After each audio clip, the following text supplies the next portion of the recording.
Doctora, recién no sé si escuchó el tema que yo contaba de que Trump pidió limitar el uso del paracetamol porque eso dice que puede, en Escuché. embarazos, porque puede generar un riesgo de autismo. ¿Esto es real? ¿Esto es fake? ¿Cómo es? A ver, obviamente no fue muy cauto el presidente Trump la semana pasada cuando hizo esas declaraciones. Ujú. No, a ver, hoy por hoy no podemos decir que esto es así como verdadero 100%, como si esto se tuviera que decidir verdad, falsedad. Sí. Ese tipo de declaración a ese nivel, diríamos más por el lado de la falsedad. Igual nada es así, blanco y negro, ¿no? Ujú. Lo que pasa, a ver, este es un tema, siempre hay que tener mucho cuidado, ¿no? Con las cosas que se dicen y especialmente cuando son personas con tanto alcance y tan públicas, porque pueden generar también como mucha preocupación. A ver, la realidad sobre este tema, y yo creo que una actitud siempre que es saludable, es tratar de ir a la evidencia, ¿no? Porque hay mucha gente que investiga estos temas y hay muchos estudios y publicaciones de proyectos de investigación que analizan, por ejemplo, factores de riesgo, como lo es, por ejemplo, el paracetamol. Entonces, cuando uno va a los buscadores, ¿no? de publicaciones científicas, de artículos, de investigaciones que se han hecho, y se han hecho varias, en realidad lo que encuentra en los resultados de esos estudios publicados son resultados que nosotros le decimos en general en la ciencia como inconcluyentes, ¿sí? O con resultados contradictorios. ¿Por qué digo esto? Porque hay algunos estudios, y evidentemente en esto se basó Trump para decir lo que dijo, hay algunos estudios que encuentran podría haber alguna asociación entre el uso del paracetamol en mujeres embarazadas y el tema autismo, y hay otros estudios que no encuentran dicha asociación, y siempre me gusta hablar de un estudio en particular porque fue hecho con muchas personas, ¿sí? Hay un estudio que se hizo el año pasado con más de 2.400.000 personas en Suecia, donde no se encontró ninguna asociación entre el uso de paracetamol en mujeres embarazadas y el autismo. Entonces, cuando vas a buscar, entendés qué evidencia existe y te encontrás con este panorama, que es lo habitual en realidad, ¿no? De encontrar algunos estudios que dicen que podría haber una asociación y otros estudios que no. Cuando te encontrás con ese panorama en particular, lo primero que tenés que hacer tenés que saber que este punto se tiene que seguir estudiando, por un lado.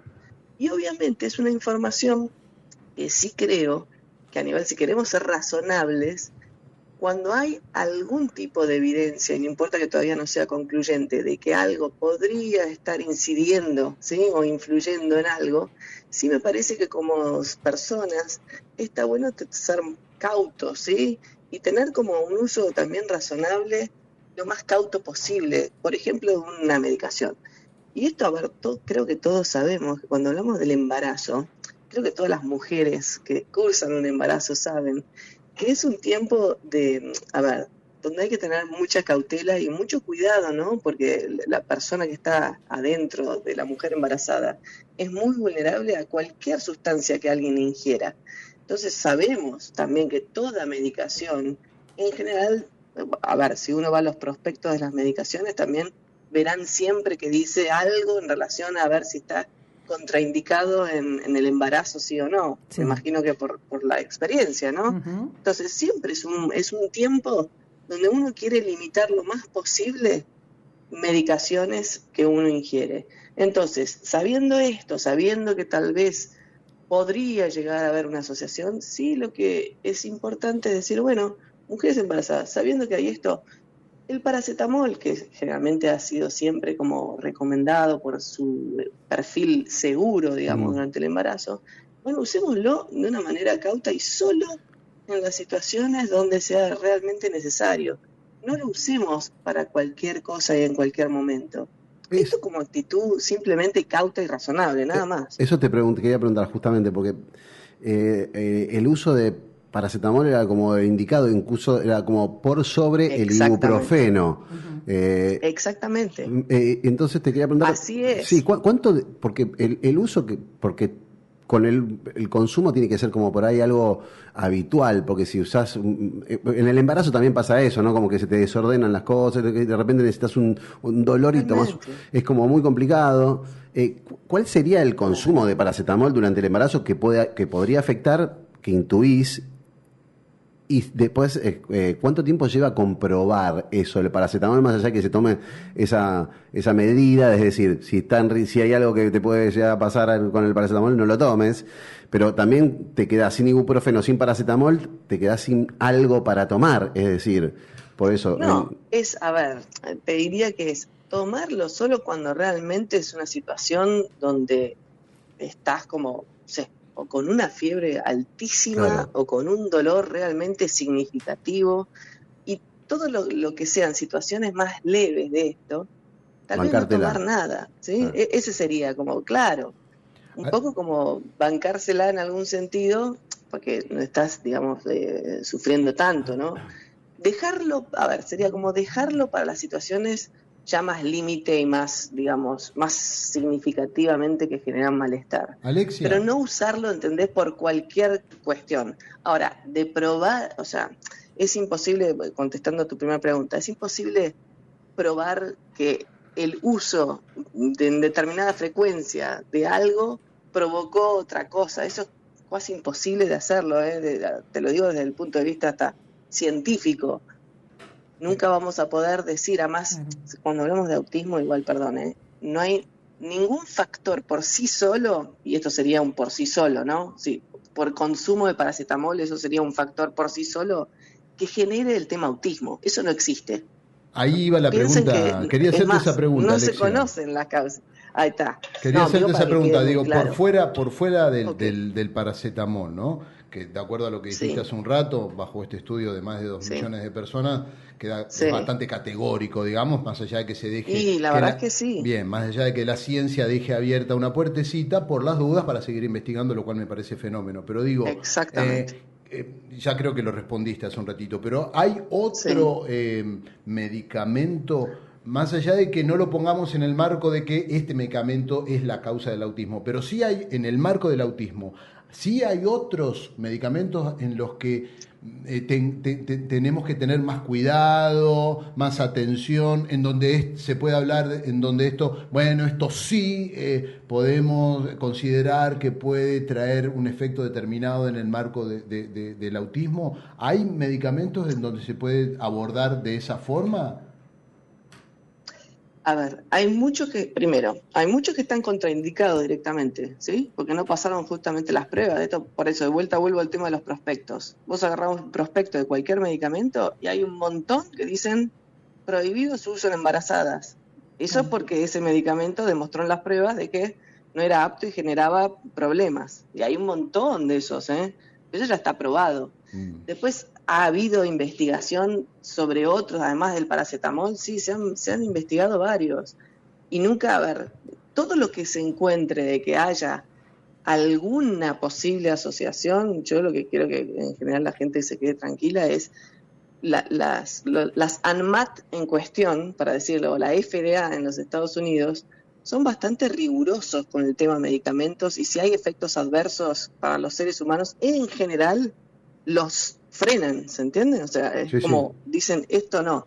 Ahora, cuando hablamos de autismo, en realidad, y esto capaz quiero aclarar, no hay ninguna causa descubierta al día de hoy, ¿sí? Y cuando hablo de causa o factor causal, hablo de un factor que de tenerlo o estar expuesto a ese factor, esta sería la definición, uno tiene esa condición, ¿se entiende? Claro. O cualquier factor, no hay ningún factor, sea que lo tenga, y cuando digo lo tenga, me refiero a, por ejemplo, genes, no sé, o cromosomas, ADN, que yo tenga algo en mi ADN, o que yo esté expuesto, o tenga una situación ambiental a la que esté expuesto, y que esa presencia de eso genere sí o sí autismo, no hay nada descubierto en ese plano, ¿se entendió? Entonces, lo que sí está estudiado y cada vez, digamos, se sabe bastante en realidad,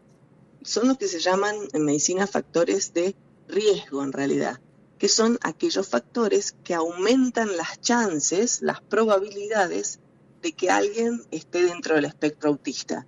Entonces sí hay ejemplos de esos identificados, tanto a nivel genético como a nivel ambiental, que le decimos.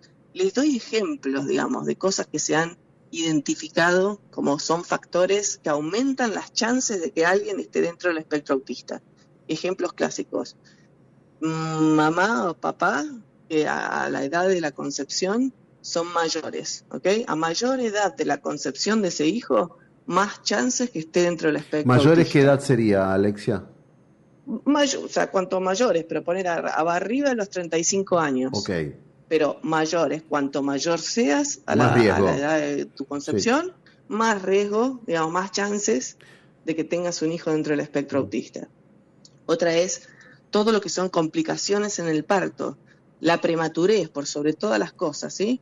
Niño o niña prematura tiene más chances de estar dentro del espectro autista. Otra, si vos tenés un hermano mayor o una hermana mayor dentro del espectro autista, más chances tenés como hermano menor o hermana mayor, hermano menor, digamos, de estar adentro del espectro autista.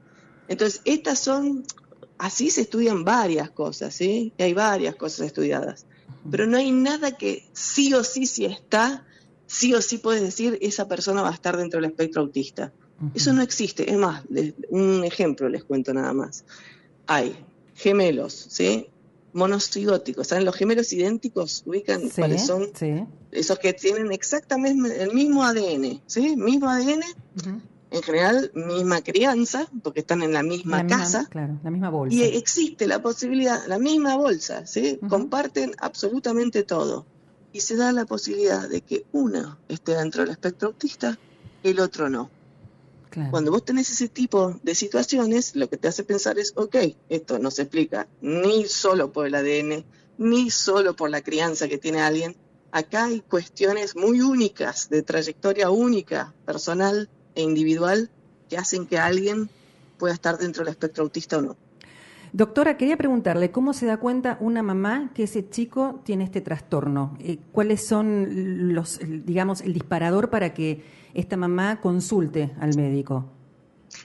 Sí, a ver, siempre, hoy por hoy, en realidad estamos hablando de todo a lo largo de toda la vida, ¿no? Más allá que siempre se puso el foco muy en los niños, pero solo para comentar que en estos últimos años muchas personas adultas se han acercado en busca de un diagnóstico dentro del espectro autista. Y nosotros preferimos decirle muchas veces autismo, ¿sí? A secas. Así en general, ¿no? Sí. Pero, a ver, un niño en su desarrollo, en los primeros años, uno lo que tiene que siempre estar mirando es cómo está interactuando ese niño. Muy importante el tema del lenguaje, ¿sí? El tema del autismo muchas veces viene con demoras en la adquisición del lenguaje. Un niño que a veces no te mira cuando lo llamás, que no hace gestos como para señalar, por ejemplo, que a veces se queda como haciendo algunas cosas como de manera bastante repetitiva y como muy enfocada, como que a veces la gente siente a veces como que no conectan, ¿no? No conectan social, emocionalmente. Niños que pueden ser a veces muy sensibles, por ejemplo, a algunos estímulos sensoriales. Entonces, no sé, algún ruido los puede sobresaltar, o el tacto mismo. A ver, en realidad los perfiles son bastante distintos, pero les diría que en general, niño que no mira demasiado a los ojos, no está adquiriendo lenguaje más o menos a nivel de los pares, parece como desconectado, no responde al nombre, no usa gestos para, no sé, señalar algo que le interesa y compartir ese interés. Ese niño que está haciendo cosas a nivel de manera repetida, que le cuestan mucho los cambios, que parece como muy inflexible, ese niño es un niño que muestra lo que llamamos señales como de alerta, ¿no? Y que sería bueno hacer una consulta con el pediatra, o bueno, en realidad hay una especialidad dentro de la pediatría, que es la pediatría especializada en el desarrollo, así que siempre es bueno poder recurrir a estos especialistas.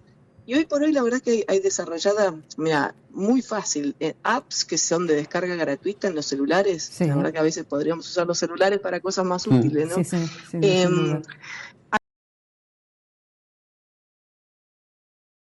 sigamos el desarrollo.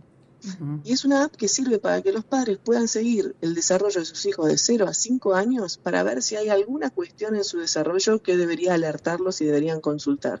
Y esa app misma tiene también recomendaciones para estimular distintas dimensiones del desarrollo en esa población infantil.